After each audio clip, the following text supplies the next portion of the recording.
good morning and welcome. He defied description, David, because there'd never been anybody like him before.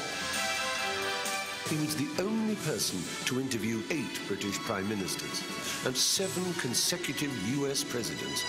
I think the American people would like to hear you say, there was wrongdoing. I let the American people down. And I have to carry that burden with me for the rest of my life. Ships do zigzag. Yeah, but it didn't zigzag. But ships do change direction. Yeah, but it didn't. That ship did change direction. On that day, it had only changed direction once to go back home.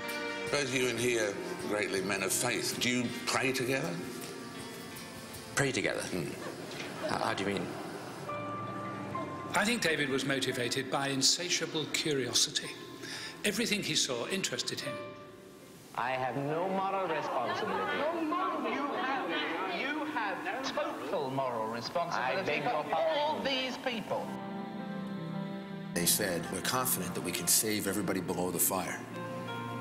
And I knew that was a euphemistic way of saying that we have to sacrifice everybody above.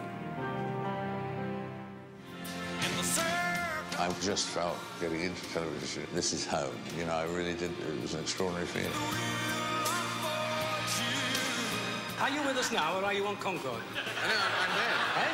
I'm there. He was never going to retire. As long as there was work to be done, television cameras to appear in front of, he'd have been there. Show me where there's a program and I'll be there. I'll be there. Everything's up today in Kansas City. Dave, it was turned into a music show. Together to freedom. At the age of 43, he'd found great happiness. He married the love of his life, Lady Karina Fitzalan Howard. You just got that feeling which you've always got about of sort of love and affection in the family, and that's in the end what David was about. You often used to ask people what they'd like the first line of their obituary to be, so it's your turn now. Of course, the phrase from Robert Kennedy about making a contribution, which is that one hopes one has done. In terms of our 3 boys, if people say that I was half as good a father as my father, the Reverend W.J. Paradine Frost, was to me, I'll be very happy. He was on one of the daily chat shows a couple of years ago, and rather than Sir David Frost and underneath saying, you know, broadcaster or journalist or whatever, it just said the word legend.